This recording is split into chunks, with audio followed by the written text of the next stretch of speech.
Good evening, America, and welcome to Battleground Live. I'm your host, Sean Parnell, combat vet, New York Times bestselling author. But more important than those two things, I am a humble servant of America from sea to shining sea and everybody in between. Welcome, Patriots.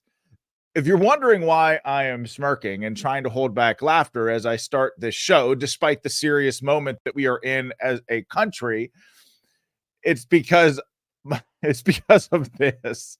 And I know my Commander Melanie is going to hear me say this as she's outside, probably maybe laugh, maybe actually be mad at me. I don't know. But she accidentally left the chicken coop door open, and now our chickens are outside in the woods, and she's outside trying to chase them like Rocky Balboa trying to chase chickens. And she hasn't caught all of them yet, but she's been at it for like the last several hours. But I'm down here doing the show and planning the show, and I didn't realize that the chickens were out. So it's kind of chaos here at Fort Parnell. But imagining my very small and amazing, incompetent, and smart and fierce wife out there traipsing through the woods trying to chase down chickens is something that something that brings a smile to my face, and I hope it brings a smile to your face as well. Anyways, folks, listen, I want to jump right into something that I heard recently in a Trump ad, and it really affected me. And I've got it at the top of my show notes, and I read it before every show. In this ad that Trump dropped, it's an illustrated ad, and it's really, I mean, Trump has some really great ads. But this one I think is the best.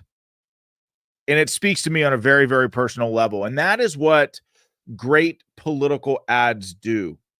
You know, the Ronald Reagan ad, Morning in America, spoke to Americans of all political stripes and walks of life and different socioeconomic statuses, whatever. It spoke to each person that watched that ad in a very different but equally emotionally impactful way. And that's what good ads do. And I'm not going to play the ad for you. You can go find it. It's really great. But the quote in the ad is this: relish the opportunity to be an outsider, because it's the outsiders who change the world and who make a real and lasting difference. The more that a broken system tells you that you are wrong, the more certain you should be that you must keep pushing ahead. You must keep pushing forward. In America, there's something about this moment that our country is in, as dangerous as it is. We really do live at a time where the system is broken in so many different ways. And we're going to get into all of that. And we're going to talk about this long planned Democrat coup. And the title of the episode is "This Democrat Coup is Nothing New." And I'll tell you why here in a second. I'll also tell you why I believe tackling Kamala Harris, or heels up Harris, hawk to a Harris. I mean, I know that the live chat is voting on this. And of course, I want to hear your votes for the nickname that we call her on this show. But tackling Kamala Harris just has a ring to it. But I think Kamala was in on this entire coup from the very beginning. And I want you to be aware of this new media narrative right now, and this narrative from the Democrats that they're espousing about Kamala. It's something you got to know. Of course, the director of the United States Secret Service, Cheadle, she's out. She's gone. Good riddance. What the hell took you long enough? And then these new tactical failures have emerged about the assassination attempt on Donald Trump. You've got to hear about this. And chances are, I mean, maybe outside of a couple of different shows, you're not going to hear about this stuff anywhere else. But also, I'd be remiss if I didn't talk to you all about Trump's golf game. And there's this content that came out. I mean, trust me, it's worth it. It's hysterical. Remember when I said last week with Savage Rich, or maybe it was the week before, that my favorite moment of the debate when Trump really got angry and fired up was when Biden attacked his golf game.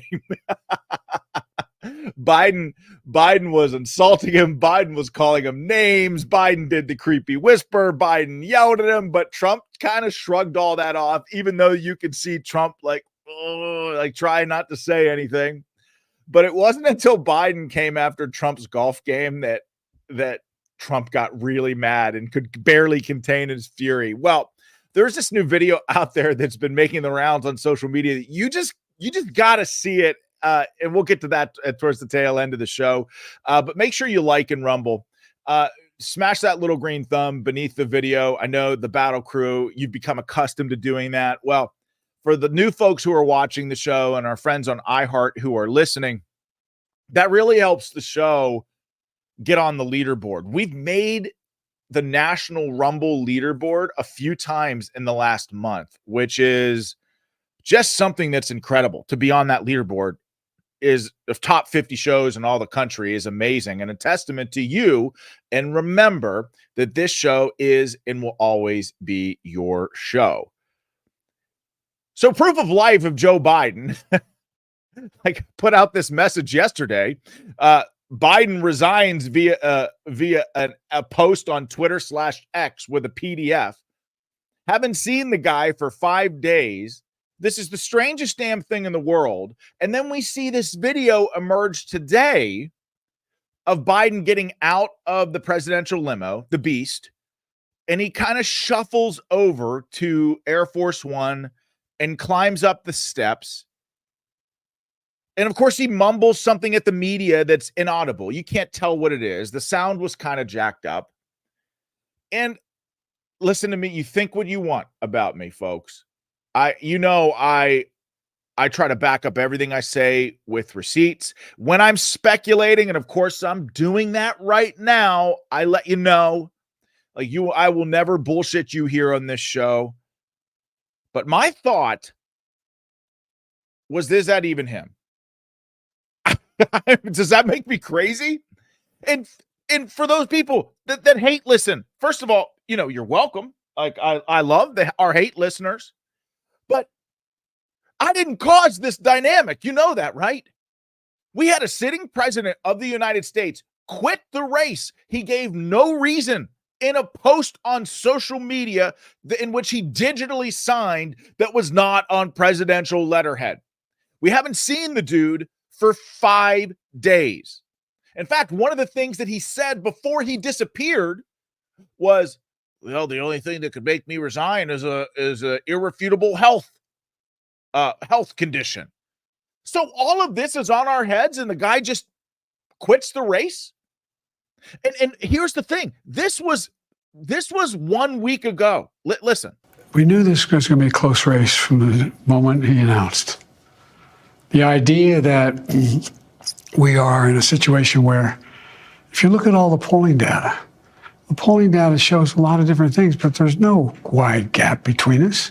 It's essentially a toss-up race. Do you feel like you've weathered the storm on this issue of whether you should be on the ticket or not? Look, 14 million people voted for me to be the nominee in the Democratic Party. Okay? I listened to them. I mean, that was 1 week ago. And now, well, here we are today. Biden is out, Kamala is in, and Republicans may finally be starting to fight back. So this is just in before the show.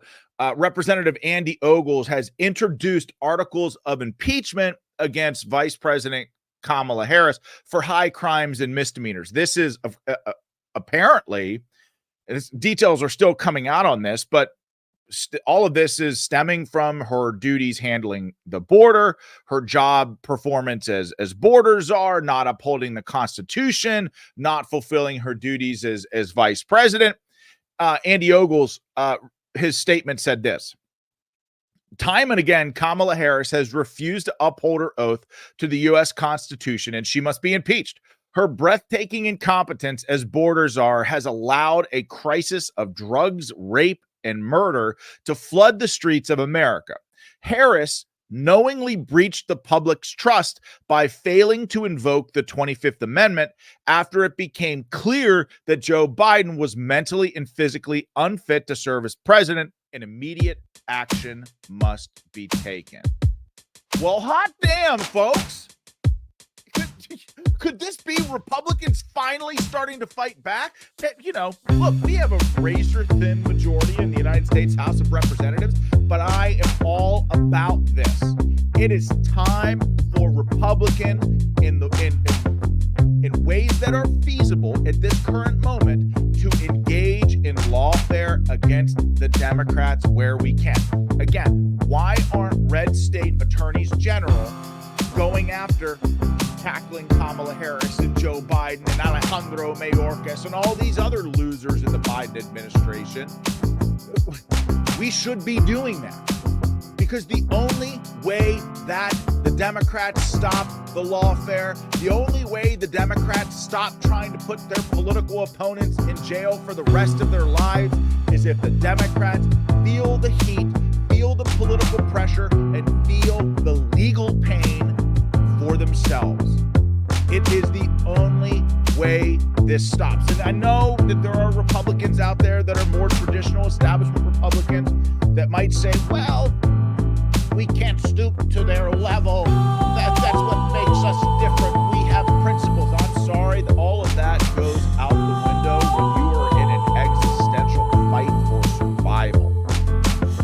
If the Democrats had their way, make no mistake about it, if their pathway to power meant that they had to jail you and your family and your children and your children's children, what do you think that they would do? Listen, Hillary Clinton proposed in a national media interview on a mainstream media network that Republicans, America First Patriots, should maybe even be put in some sort of re-education camp because all of us have been brainwashed. I don't have that soundbite, but go look it up yourself. Don't trust me. She is saying this stuff. So if Republicans don't recognize the moment that we are in, if Republicans fail to rise to this occasion, if Republicans that we put in office to be representatives for us, if they don't fight, what hope does our nation have of surviving? What hope do we, the people, have of surviving? A democracy, if you can keep it, if we can keep it. It requires our representatives to actually fight back. And it looks like Republicans might be doing in the House, and this is a damn good thing. Okay, stay right there. I'm going to tell you about a quick sponsor, and then I'm going to get into this long-running, long-planned coup, which, by the way, most Republicans and most conservative talk show hosts are talking about the debate and how it was a trap for Biden. And yeah, I kind of agree with all of that, but this goes back long before the debate. And I'm going to tell you all about that in a second because you need to know. But first, let me tell you about Sweetamine. Sweetamine is for chronic inflammation, and it really freaking works. I take Sweetamine. I'm a combat veteran, spent 6.5, damn near almost 7 years in the light infantry, 485 days in combat. My body hurts from being in the light infantry. I've got lots of injuries. I've got wounds received in combat. I've got shrapnel injuries. I fractured my skull in Afghanistan. My ankles hurt. My knees hurt. My hips hurt. My shoulders hurt. My back hurts. Everything hurts. And so I started taking Sweetamine, and boy, does it help. And it helps because Sweetamine is comprised mainly of the amino acid glycine, and that's the nutrient that our immune system uses to regulate inflammation. Most of the diseases that make people sick and die these days are rooted in chronic inflammation, and that is mainly due to a glycine deficiency. We just don't get enough of it in our diets. So the aches and pains that we feel as we get older, mainly due to chronic inflammation. So you can see how all of this works. Well, once daily serving of Sweetamine provides 8 grams of glycine, and that's enough to stop all excess inflammation right where it starts. With once daily Sweetamine, most people feel the reduction in pain after just a few days. Sweetamine is great for recovery after workouts as well. A 12-day challenge trial pack of Sweetamine is only $19.95 with free shipping, and it is sold completely risk-free. Use Sweetamine just like sugar in your favorite beverage, a smoothie, put it in a protein shake. sprinkle it on your cereal, take it any damn way that you like.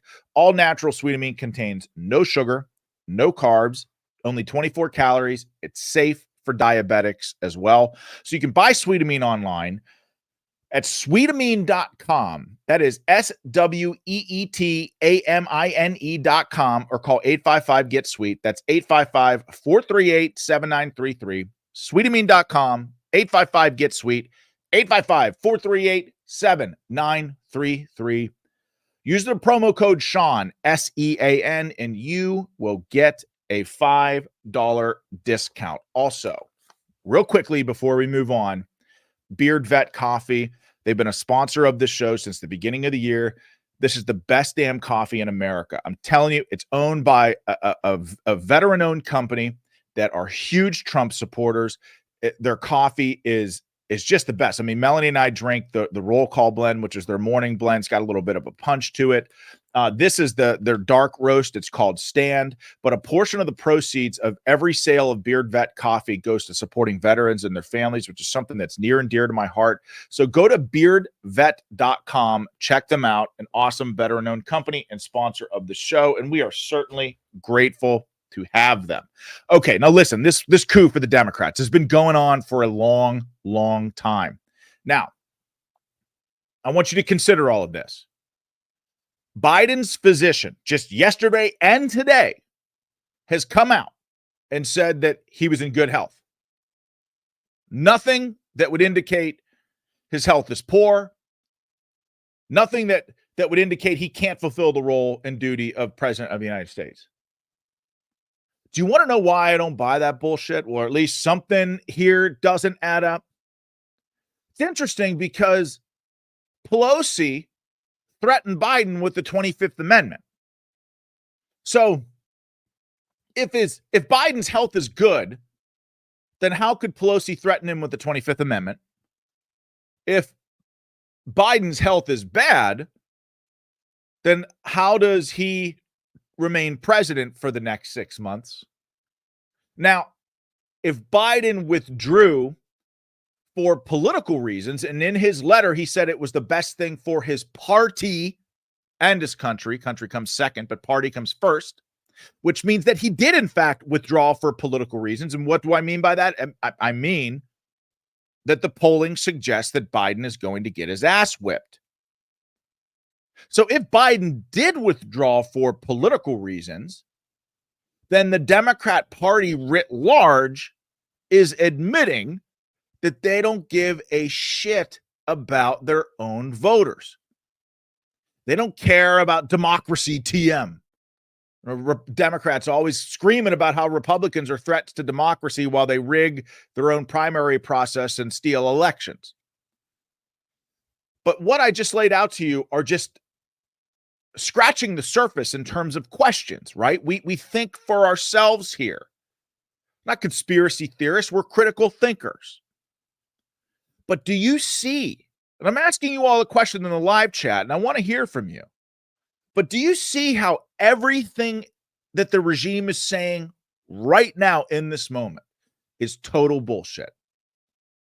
Do you see how it's all falling apart? And this from Jonathan Turley, who's been great covering the lawfare against President Trump. And listen, Jonathan Turley is not a Trump guy at all. But he says in this article that was published in The Hill today, it's great. The Democrat establishment has two equally unappealing options. First, it could argue that Biden was withdrawing out of recognition that he's no longer politically viable.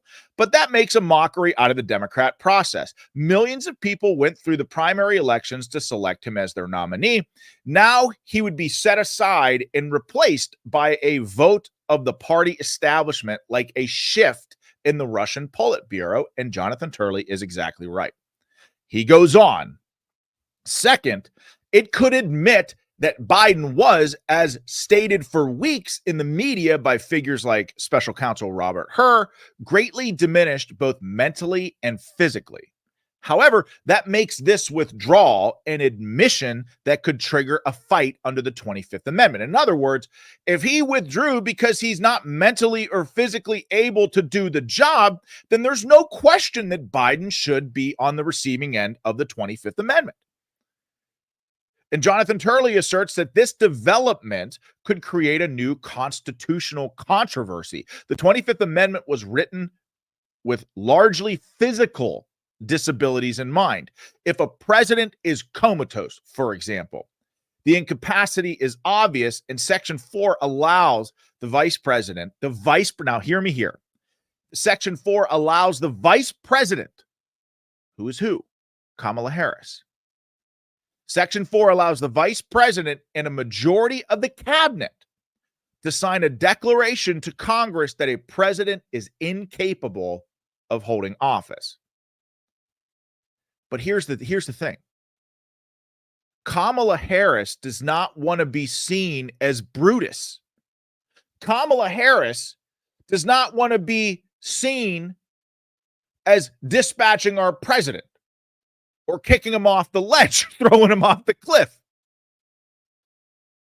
I'm telling you, she doesn't want anything to do with that. So you see the dilemma now that the Democrats are in, which is why I think Representative Ogle introducing articles of impeachment to force a decision or discussion about the 25th Amendment is kind of a genius move. One, it keeps Kamala tied down in the lawfare process of impeachment. She's going to have to stop campaigning to come back and stand trial, unless, that of course assumes that Chuck Schumer will allow that to happen. But either way, an impeachment gets all of Kamala's high crimes and misdemeanors at a very minimum out in a larger way out to the American people as she's trying to ramp up her campaign. But previously, this is from Jonathan Turley. Previously, Democrats have cited that language to suggest that they could create their own body to force former President Donald Trump out of office. Indeed, Representative Jamie Raskin, Democrat of Maryland, sponsored legislation called the Oversight Commission on Presidential Capacity Act to create a commission empowered to examine a president to Congress on the president's capacity. It would circumvent the necessity of getting Harris to be the primary hand that dispatched the president. Here is Nancy Pelosi talking about this very bill back in 2020. Listen for yourself. This is not about President Trump. He will face the judgment of the voters. But he shows the need for us to create a process for future presidents. The 25th Amendment creates a path for preserving stability if a president suffers a crippling physical or mental problem and is, quote, in the amendment, unable to discharge the powers and duties of his office and transfers his powers. Specifically, Section 4 of the amendment empowers Congress to set up an independent body to confront such a crisis. Congress has a constitutional duty to lay out the process by which a president's incapacity and the president of any party is determined. This bill honors the duty by creating a standing commission of top former executive officials and medical experts selected in a bipartisan, bicameral way. A president's fitness for office must be determined by science and facts. This legislation applies to future presidents, but we are reminded of the necessity of action by the health of the current president. So word on the street, and this was reported by Politico, okay? This isn't like me saying this. But Biden was essentially blackmailed into dropping out of the race by Pelosi. Pelosi threatened him with the 25th Amendment. According to Politico, Nancy Pelosi threatened Biden if he refused to drop out of the race. And I quote, Nancy made clear that they could do this the easy way or the hard way. She gave them 3 weeks of the easy way. it was about to be the hard way, a source told Politico.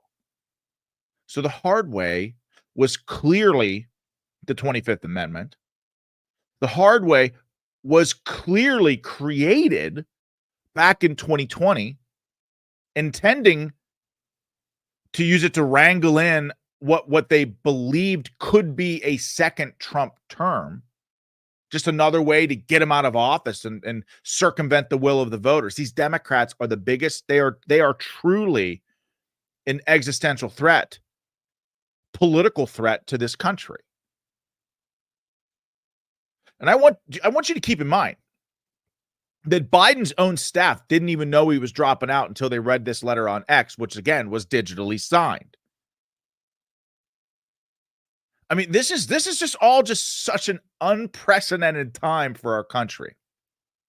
We truly are in uncharted waters here. And so the question is whether Congress will now make this decision to warrant an investigation or some sort of Raskin-like bill to force the Democrats on this 25th Amendment stuff. And that leads me to this, to sort of more proof that this was well orchestrated in advance. Yeah, yes, the debate in June was a trap for Biden. Yes, we acknowledge that, but it goes way back further than that. But there's absolutely no way in hell cackling Kamala Harris was able to raise all of the money that she did after Biden dropped out, unless this was planned far in advance. It just does not happen. Donors would have had to be looped in. There would have had to be a plan to update the Federal Election Commission, the FEC, to shift the name of the Biden PAC to Kamala Harris and to her control. There's a process for all of that, folks. That shit doesn't happen overnight. Sure as hell doesn't happen in a day. In the FEC, listen to this. The FEC even changed the name of Biden's PAC on Sunday in order to give Kamala Harris full control of Biden's war chest. Now, does this sound like something that just happened organically? I mean, look at this AP article. Kamala Harris smashes fundraising record with stunning $81 million haul in 24 hours. This from the article by Steve Peoples. Kamala Harris is smashing fundraising records as the Democrat Party's donors, big and small, open their wallets for the vice president in the immediate aftermath of President Joe Biden's stunning decision to step aside. In total, Harris's team raised more than $81 million in the 24-hour period since Biden's announcement, campaign spokesperson Kevin Munoz said on Monday. Folks, this is some AstroTurf bullshit. Do not buy this. They're trying to push this as if it's somehow indicative of the strength of Kamala Harris's campaign. Oh my God, look at all the grassroots support she has. Oh, she's the second coming of Black Jesus Christ. Believe me when I tell you, that narrative is coming. This is such AstroTurf bullshit because Kamala Harris has never, and I mean never, run a successful national campaign. She dropped out in 2020 prior to voting in the first caucus. Her own party voters despise her. I mean, I'm telling you, Kamala Harris is reviled in the Democrat Party. Her colleagues in the United States Senate cannot stand her. Her staffers cannot stand her. I mean, look at this Axios article, and I quote, much of Harris's staff has turned over in the past 3.5 years. Of the 47 Harris staffers listed in 2021, only 5 still work for her as of this spring. The high turnover is partly because of how the vice president treats her staff. Trust me, people do not like her. This narrative that she's wildly popular and all this donor money is flown in because she's the second coming of Jesus Christ. It's all AstroTurf bullshit. Do not buy it. And listen, we'll talk about this more tomorrow with Savage Rich Barris, who's the best pollster in the business for first-time listeners, viewers. We have him on every Wednesday. He's He's just delightful. He's a gift, okay? But he's coming tomorrow, but we're going to talk about this more. But you will see a polling bump for Kamala in the next month. Just expect it. And it's going to come from this fawning media coverage of her being positioned as the second coming of Jesus Christ, the first woman president, the first black president, even though she's not black, she's Indian. I mean, I'm telling you, that's going to come. So brace yourself for polls that are probably not accurate as to where we are as a country right now. And then also brace yourself for this fake narrative. But listen, Kamala Harris is a political opportunist. She always has been, always will be, has zero accomplishments. And if you think that this is going over well in the Democrat Party, folks, then I am about to blow your mind. This from the Black Lives Matter official X account. Timeline of events Sunday. Joe Biden drops out. Kamala Harris announces campaign with Biden endorsement. Kamala Harris says she's going to work hard to earn the nomination. Kamala Harris makes calls to party delegates. Monday, Kamala Harris continues making calls to party delegates. Kamala Harris makes 2 public speeches. The AP announces Kamala Harris has secured enough delegates to be the Democrat nominee on Monday night. Keep in mind, this is from the Black Lives Matter official Twitter/X account. The last bullet point in their statement is this. Kamala Harris releases this statement, noting she has worked hard to, quote, go out and earn this nomination as promised Monday night.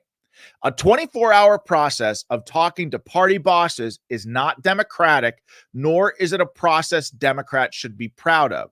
We do not live in a dictatorship. Delegates are not oligarchs. Installing Kamala Harris as the Democrat nominee and an unknown vice president without any public voting process would make the modern Democrat Party a bunch of hypocrites. We call on the DNC to create a process that allows for public participation in the nomination process, not just nomination by party delegates. Folks, that, I'm telling you, that is a big deal. Do not expect the grassroots of the party to fall in line with Kamala Harris. Yeah, the delegates might, but this kind of stuff does not play well with grassroots voters, even though, yeah, many in the Democrat Party are the Borg. But you can't simply bypass the entire primary and say F you to your voters without there being some consequences. Now, as to whether or not the Democrats can pull it off remains to be seen. But this doesn't just mean everything's going to be peachy moving forward for them. And another thing that I want you all to keep in mind, and I'm telling you this because this narrative is coming, these polls are coming. They're going to try to convince you that Kamala can beat Trump and that Kamala is, again, just amazing and wonderful and historic and transformational and all that fake bullshit. That's coming. It's already here. But Kamala is a radical far leftist who ran to the left of Bernie Sanders in 2020. Wildly unpopular. She's like the first real far leftist that is out there and exposed as a real far leftist. I mean, listen, you're probably thinking, Sean, Barack Obama's a radical leftist. Well, you're right, absolutely. But Barack Obama faked it to make it, right? Barack Obama was a liar. Barack Obama ran as a centrist and a moderate, marriages between a man and a woman type stuff. That's the guy that Barack Obama ran as. Kamala Harris ran as a whack job leftist that wants to ban fracking. Kamala Harris ran as a whack job leftist that wants to give health care, a single payer healthcare, taxpayer funded universal health care to illegal aliens. Kamala Harris wants to abolish ICE and referred to them as Nazis. None of this is going to play well in a general election, and the Democrats know this. They know this. And that's why I hearken back to what I said that if Joe Biden drops out, I didn't think it would be likely, but their only path was Kamala Harris. And that I think that they would be primarily more concerned with down ballot races and use her as a sacrificial lamb. Now, look, we will see what her VP candidate selection is. I think personally, it's down to Mark Kelly in Arizona and Josh Shapiro here in Pennsylvania. I'm leaning more towards Mark Kelly in Arizona just because the optics of that. By selecting Mark Kelly, it allows the Democrats in their own way, to neutralize the assassination narrative. Does that make sense? Who is Mark Kelly married to? Mark Kelly's married to Gabby Giffords. Mark Kelly's also a veteran. Mark Kelly's also an astronaut. Mark Kelly's also a senator who is elected statewide in Arizona, a swing state that the Democrats desperately need. So to have Mark Kelly on the ticket allows you to go out there and kind of neutralize the assassination talk, the gun talk. You get it? Even though that Mark Kelly, just so you're all tracking, he's like a very, very boring guy that's not a great debater. And J.D. Vance would absolutely demolish him. So there's that. The Josh Shapiro thing. Again, Pennsylvania, Democrats got to have it. Republicans, if they win it, the game is over. Game, set, match. Okay. Pennsylvania, I've often said from the very beginning, is the linchpin to everything. But Josh Shapiro, our Poindexter governor here in Pennsylvania, has one problem. Do you know what that is? And it's unacceptable. It shouldn't happen in America, but he has one problem. And that's that he's Jewish.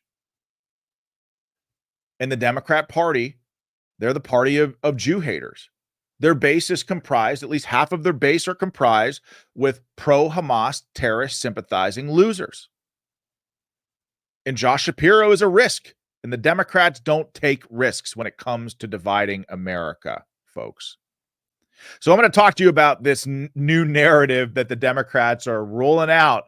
And it's going to blow your effing mind. So stay right there. Let me tell you about prepper bars. Having gold or silver bars and coins available is great for protecting wealth. But if you need smaller chunks in a pinch, you'll need a pretty solid hacksaw. That's why we're introducing PrepperBarNow.com. This is the disruptive new product that allows you to carry wealth in your wallet and on your person. These perforated gold or silver bars, these are silver, allow you to easily detach smaller denominations ranging from 1.5 grams to 7.7 grams. PrepperBarNow.com is not prepper food. It's prepper wealth protection in these crazy times. And Lord knows that we live at some insane times. Buckle up. The next 6 months are going to be some of the most dangerous in American history. So go to PrepperBarNow.com. Have these innovative bars sent to your home today to keep in your safe or in your wallet. Sew them in your jacket, just like Bob Menendez, only this time it would be legal. Again, it's PrepperBarNow.com.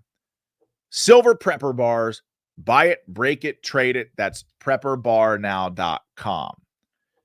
America's food supply is also under attack, and beef is the primary target, with everything from climate change to bird flu being wielded against cattle. So it behooves Americans to stock up on long-term storage beef, and we have a solution. That is preparewithbeef.com. Preparewithbeef.com, veteran-owned company that sells premium steaks with a 25-year shelf life.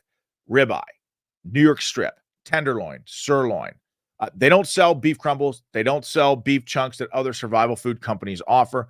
At preparewithbeef.com, the battle crew, my listeners, my viewers, can take 25% off with the promo code RVM. So stock up now, because cricket burgers are going to become a thing. You know it and I know it. So go to preparewithbeef.com. Use the promo code RVM. I'm telling you, folks, you will not regret it. This is a great company. You should definitely support them. So this new narrative. Kamala Harris has earned everything that she has. Earned. You're going to hear that a lot over the next week or so. Earned. Kamala Harris put out on X/Twitter, "Tonight, I am proud to have earned the support needed to become our party's nominee. Over the next few months, I'll be traveling across the country, talking to Americans about everything on the line. I fully intend to unite our party and our nation and defeat Donald Trump. Now, do you really think that Kamala earned anything given everything that we just talked about? The fact that she was selected, not elected. I mean, hell, Black Lives Matter just took the DNC to task because they bypassed the entirety of the Democrat vote, of the Democrat base. Earned, you're going to hear it a lot, trying to pull the wool over the eyes of the Democrat base, hoping that they are, in fact, just like the Borg. It's not just Kamala Harris. Listen to Hakeem Jeffries. Vice President Harris has earned the nomination from the grassroots up and not the top down. She is from the grassroots up, not from the top down. So this is the crazy thing about this, right? Everything the Democrats say, it's like permanently opposite day in the Democrat Party. Democrats talk about Republicans being a threat to democracy. Well, really, it's the Democrats that are a threat to democracy. It's all about lies. It's all about gaslighting. It's all about projection. And it's getting to a point where they are no different than any tin pot third-rate dictator from all over the world. Really, Hakeem Jeffries, the minority leader in the United States House of Representatives, is out there saying that Kamala Harris's support is from the grassroots up, not the bottom down. But it's not just Hakeem Jeffries. Listen to Chucky Schumer in what has to be one of the most cringeworthy clips of the week, I might add. But listen to Chucky Schumer parrot the exact same talking points. So now that the process is played out, from the grassroots bottom up, we are here today to throw our support behind Vice President Kamala Harris. I'm clapping. You don't have to.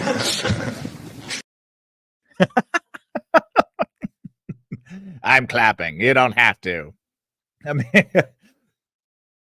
anytime the Democrats do something like this, they use the same language, from the grassroots, bottom up, not top down. Anytime the Democrats do something like this, it's an admission of weakness. If you want to get a sense of your political opponent's weaknesses, just look at what they're talking about. Here they are they know that Kamala Harris was selected, not elected. They know that it's going to be a shit show in their party. I mean, hell, it led Chucky Schumer to have a Jeb Bush moment, please clap moment out there. I mean, it's that video is absolutely historically funny. I mean, it's just amazing. But Kamala Harris has not earned anything. You know it, I know it, the American people know it, which is why the Democrats are pushing this Kamala earned it narrative. This is going to come before she's a transformational George Washington-like figure that's like the second coming of Jesus. You remember that Kamala Harris was appointed as the border czar?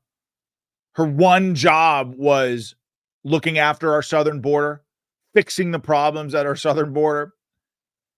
Not only did she not fix our problems at our southern border, they just got worse. From the day that she was appointed the border czar, they just got worse. And what's truly insane to me is that Kamala Harris has not spoken to the Border Patrol chief, the now Border Patrol chief, and the one that Biden was the one that was in office when Biden took office.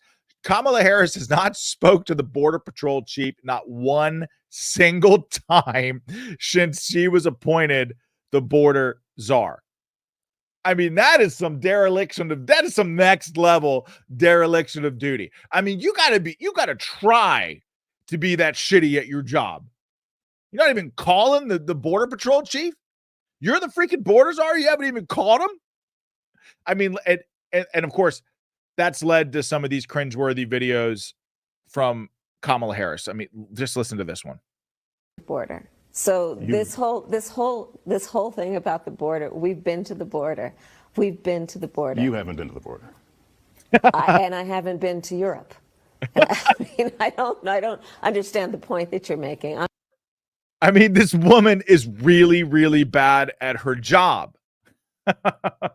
Here's Kamala Harris on the campaign trail in 2020 versus Kamala Harris in office as vice president and border czar. Listen. A mother who pays a coyote to transport her child through their country of origin, through the entire country of Mexico, facing unknown peril to come here. Why would that mother do that? I will tell you. Because she has decided for that child to remain where they are is worse. But what does Donald Trump do? He says, go back to where you came from. That is not reflective of our America and our values, and it's got to end. To be clear to folks in this region who are thinking about making that dangerous trek to the United States-Mexico border, do not come. Do not come. And I believe if you come to our border, you will be turned back. I mean, look, you can't make it up. These Democrats, I think that was from Mays Moore. I mean, in a great counter Amuse. I mean, those two, Mays Moore and Amuse, are just two great accounts on Twitter/X. You should go check them out if you don't follow them already. But I mean, that's like a complete. This woman has no soul. Okay, so I've talked about the insider politics of Kamala Harris and Joe Biden and them ganking Joe Biden from the ticket and all that stuff. I've got to shift gears. I've got 15 minutes left thereabouts, and I've got to shift gears to the tactical failures of the assassination attempt that happened during the assassination attempt on Donald Trump. I mean, more comes out every day, and this is from Amuse, the guy I just told you about. He's one of my favorite independent journalists. Again, if you're not following him, go follow him. He's fantastic. But he put out this post today.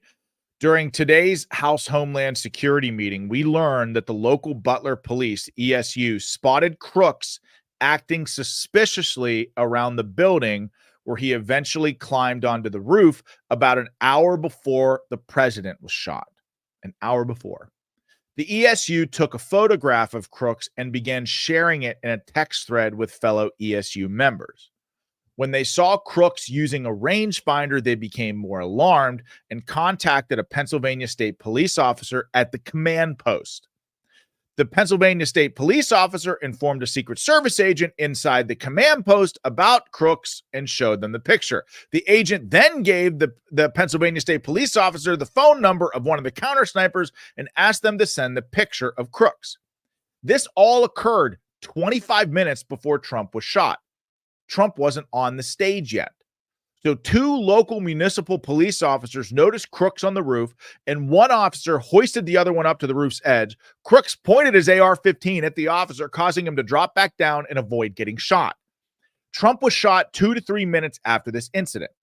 So we've got Butler police having to call and text the Pennsylvania State police about the shooter. Then we've got the Pennsylvania State police officer explaining what he just heard from the Butler police to the Secret Service, who then asked the Pennsylvania State police to text the picture to the Secret Service agent. Finally, we've got two other police officers responding. And Amuse says, no wonder they didn't stop Crooks. What a hot mess. So all of this kind of blew my mind. Because when you're in combat, I mean, if you call in a troops in contact, what they call a TIC, troops in contact, means that you're getting shot at. People hear that in your area of operations and they clear the net. It's unbelievable to me, the level of inefficiency that the Secret Service is operating under. And I started wondering, is this legit?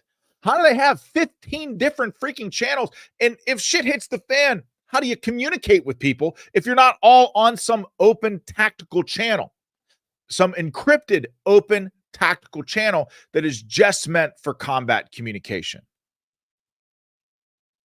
So I reached out to one of my buddies who, well, actually worked on attached to Secret Service details. He's just a very special guy. Let's just say that.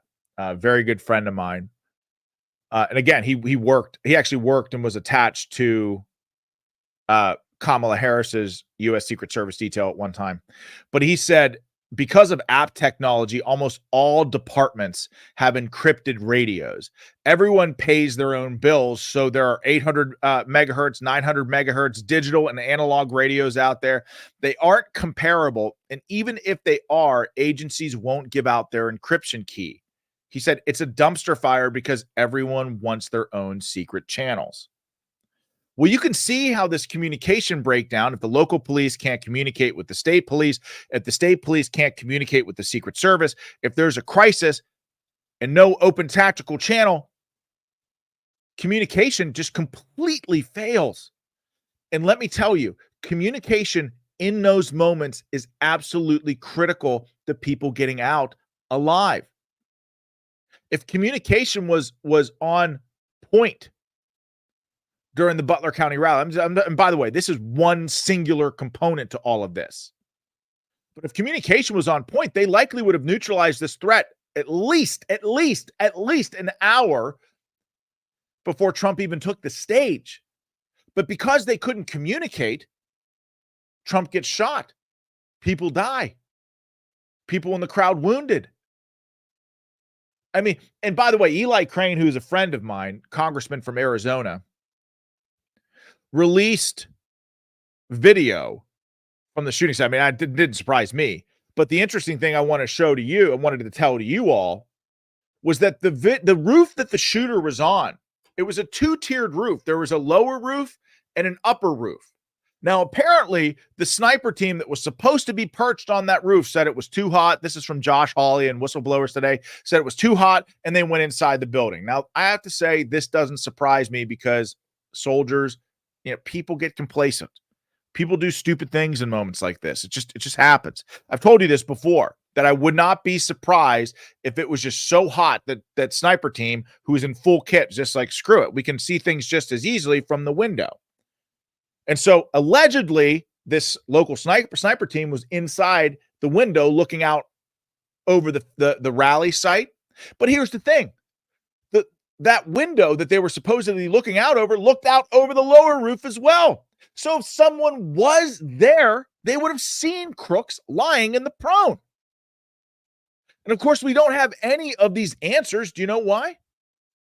Because the director of the United States Secret Service, who's now resigned, thank God, what the hell took so long? The director of the United States Secret Service went into Congress only because she was subpoenaed. She didn't answer any real questions. She basically said F you to Republicans and Democrats. Now, again, I said this yesterday and I'll say it again today. Keep in mind that those Republicans and Democrats are representatives of we the people. Those representatives are our voice in Washington. And so again, to reiterate, when I say deep state, this is exactly what I mean. A bunch of unelected bureaucrats running the show behind the scenes, unaccountable to almost everyone. Even after an assassination attempt on a president, they don't feel the need to actually answer questions when they're in the hot seat in front of Congress. This is a danger to our republic and just highlights the need for an independent investigation. I'm sorry, congressional committees on this shit just ain't going to cut it. And I'll tell you why here in a second. This headline from the Federalist, an article written by Tristan Justice. Democrats eye January 6 chairman who tried to eliminate Trump's Secret Service protection to investigate assassination attempt. You heard that right. This from the article. House Minority Leader Hakeem Jeffries can choose 5 Democrats to serve along with 6 Republicans, and this would be on a committee to investigate what happened on July 13th at the rally in Butler. Democrats are still sorting through potential candidates for that committee, but one name we've heard is Representative Benny Thompson, Democrat from Mississippi. Thompson is the top Democrat on the House Homeland Security panel and chaired the January 6th committee. He chaired the January 6th committee. Here's the important part. In the spring, however, Thompson introduced legislation to leave Trump vulnerable to assassination with denying this is what the bill is called, okay? Denying infinite security in government resources allocated toward convicted and extremely dishonorable, in parentheses, disgraced former protectees act. That's a mouthful. Denying infinite security and government resources allocated toward convicted and extremely dishonorable, in parentheses, disgraced former protectees act. That would be HR 8081. The bill was proposed in April. It would have terminated Secret Service protection for otherwise qualified candidates who are convicted of a felony. Trump was convicted, of course, I use the term loosely because that's all bullshit, by a New York jury in May on 34 counts of falsifying business records on what was a completely made up charge. So here's the very important part that I want you got to take. If you take away anything, it should be this. In March, House lawmakers investigating the January 6th committee's conduct reported that Thompson's probe deleted troves of records from the 2-year inquisition to cover up additional abuses by the committee. The Federalist had just revealed the committee led by Thompson and disgraced Wyoming Representative Liz Cheney concealed testimony from former White House Deputy Chief of Staff Anthony Ornato, who told investigators Trump pled for D.C. leadership to accept 10,000 National Guard reinforcements for local police ahead of January 6, 2021. So, folks, let me ask you this. Why the hell should we trust any of these Democrat ass clowns in Washington when they're corrupt as hell with investigating an assassination attempt against President Trump? We shouldn't. We should not. There should be an independent investigation. I'm going to tell you about it. It's called a special commission. I'm going to tell you all about it. Stay right there. Let me take a quick break and tell you about the satellite phone store. With cell networks becoming more fragile and the world becoming more and more unpredictable, a satellite phone is not a luxury. It is a necessity. When disaster struck in Hawaii, satellite phones from sat123.com were there to coordinate relief for thousands. Or take the AT&T outage. Their customers didn't miss a beat. So be prepared and always stay connected with the satellite phone store at sat123.com. The satellite phone store brings you the world's most reliable communication with the Iridium 9555 and iSat satellite phones. Right now, you can get your hands on these lifesavers with incredible deals. No cost for the phone on select plans and monthly rates starting as low as $85. Their satellite phones aren't just for anyone. They're for everyone who values safety, security, and connectivity. So don't leave your safety to chance. Never be out of reach. Call 855-980-5830 or visit sat123.com today and step into the world of reliable, secure satellite communication. That's again, 855-980-5830 or sat123.com. Go to sat123.com where your peace of mind is the satellite phone store's promise. Again, that's sat123.com. Okay, can you feel it now? You should feel it now. Shit's hitting the fan in this country. Something even bigger is coming. So stop what you're doing and listen to this. Your God-given freedoms are up for the taking. Even worse, those doing the taking are the same people who've sworn to defend your freedom. It's not a good dynamic at all, folks. So they think they can violate your right to protect your family. They think that they can force their delusions onto your children. They think they can control the media and hide the truth. But you know what they can't take away? They cannot take away your self-reliance. They cannot take away your peace of mind. So if you have water filtration, that's great. You should. A charged solar generator, that's great. You should have that as well. Emergency food on your shelf, also great. We have that here at Fort Parnell. You should get it all now from My Patriot Supply. Having served millions of American families, My Patriot Supply is the most trusted name in survival, and for a damn good reason too. Go to preparewithvnn.com right now and save $200 on their best-selling 3-month emergency food kit. It delivers over 2,000 calories a day, sealed inside practically unpierceable packaging. It lasts up to 25 years. that I mentioned that it's also delicious. And this coming from a man that does not eat any fruits or vegetables, that's really saying something. So go to preparewithvnn.com, save $200 per kit, free shipping included. That's preparewithvnn.com. All right, a special commission is needed, folks. No more of this committee bullshit. Do you know why? These Democrats cannot be trusted to run an investigation on what happened on the 13th of July, the assassination attempt on President Trump, the attempt on his life. Setting up a committee investigation without getting into the procedural weeds here, it just takes a real long time. It just takes a real long time. And here's what you all need to know. The United States House of Representatives, they go on August recess in less than 3 weeks. When they get back from August recess, they're going to be in campaign mode. So from September to November, they are going to be sprinting to the finish, trying to maintain power, trying to keep their seats in Washington. They're not going to be able to focus appropriately in the way that we need them to on a committee formation that's not even going to do the job anyway. That will likely take 2 years for the facts to come out. But guess what? President Trump is still on the campaign trail. And by the way, this doesn't even just pertain to him. The Secret Service protects Democrats and their families as well.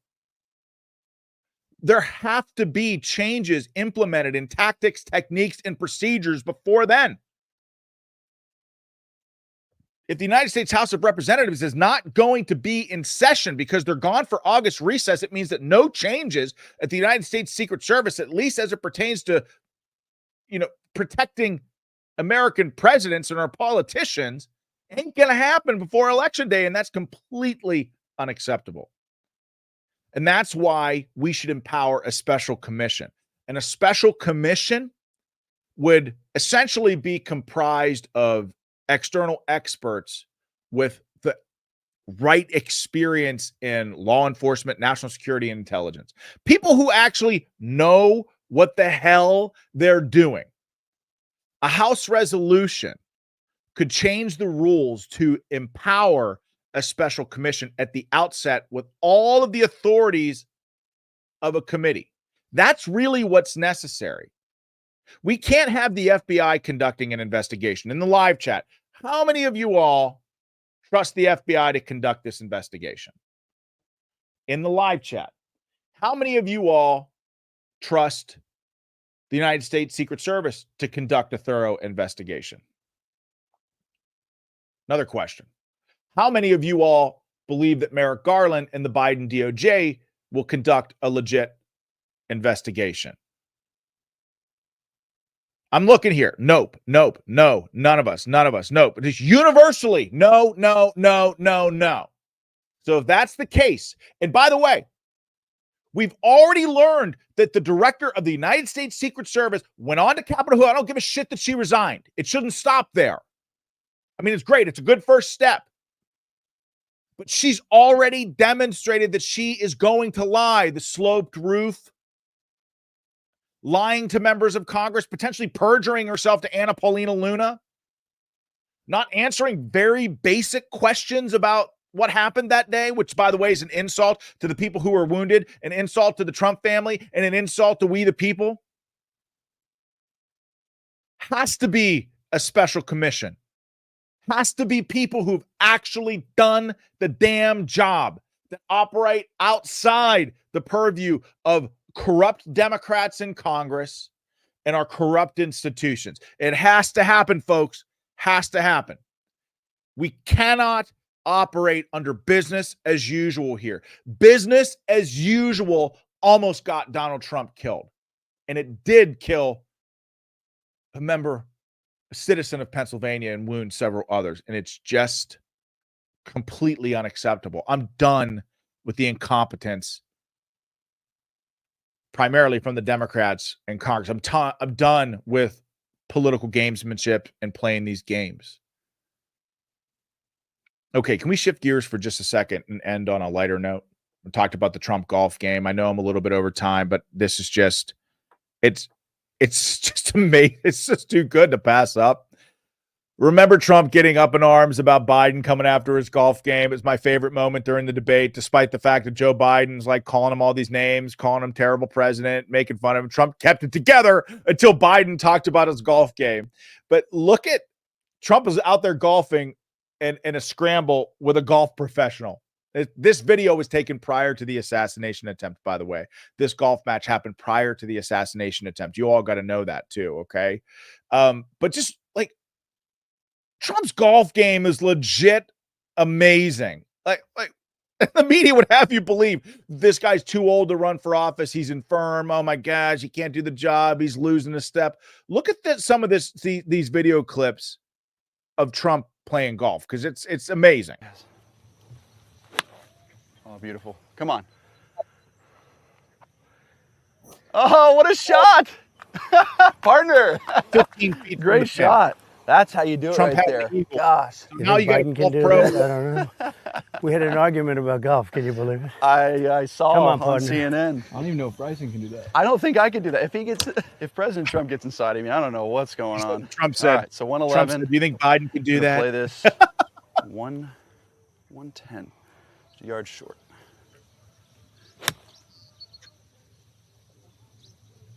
Could be good. Sit. Oh, a little sit, much, huh? Sit. Oh, it's gonna spin. I think you might have the better. So Trump, he hit the ball better than the golf pro on that one. How about watch this Trump putt? Yeah. Trump on the green. Get in there. Takes the putt. Let's go! That's how we do it. Oh, that's how you finish off the round. We shot 22 under. Oh my gosh. They shot 22 under par.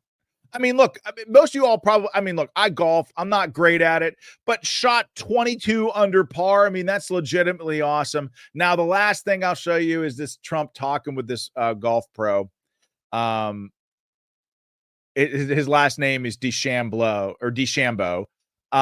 talking with his golf pro about his playlist, his golfing playlist. And it's just too good to pass up. Listen, watch. Top 5 songs of all time.